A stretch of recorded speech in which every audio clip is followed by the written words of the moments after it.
Bien, nous allons maintenant apprendre, ou plutôt réapprendre, à réécrire une expression littérale.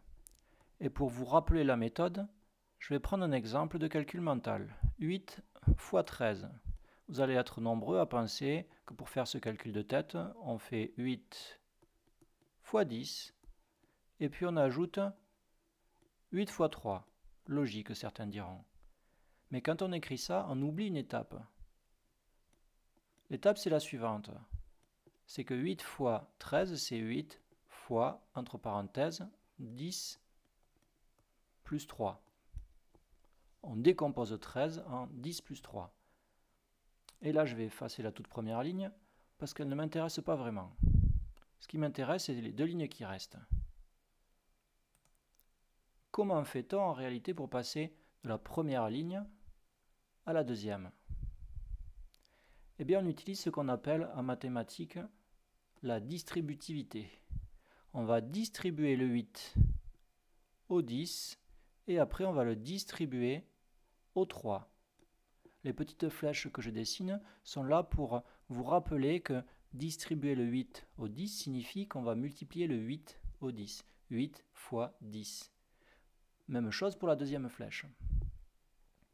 Et c'est ce travail-là, ce travail de réécriture, que l'on va faire dans des expressions avec des lettres. Je vais prendre un nouvel exemple. Ici, au lieu d'avoir 3, je vais avoir la lettre X qui est le plus souvent utilisée en mathématiques. Donc, si vous avez l'expression 8 fois, entre parenthèses, 10 plus X, et que vous souhaitez la réécrire, eh bien, vous allez distribuer le 8 au 10, distribuer le 8 au X, et l'écrire.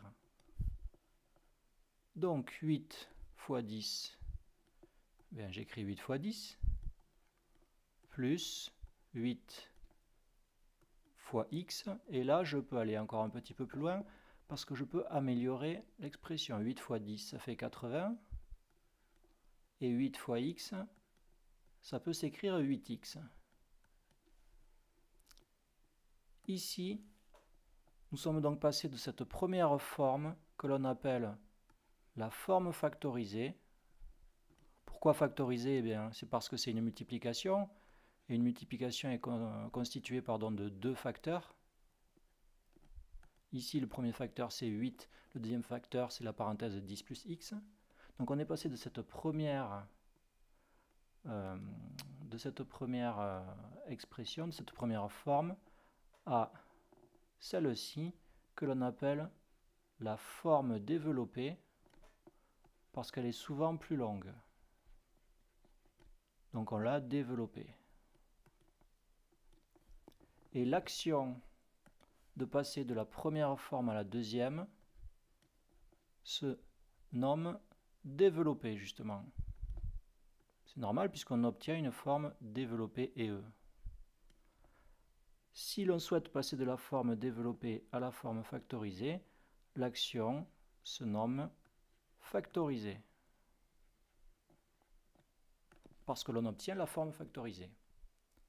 Donc la forme factorisée, elle a des parenthèses en général, et nous avons au centre une multiplication, et la forme développée, il n'y a plus de parenthèses, et nous avons au centre une addition ou une soustraction. Et c'est ce travail que vous allez devoir réapprendre, que vous allez devoir entraîner au moyen des exercices. Vous allez devoir développer et factoriser.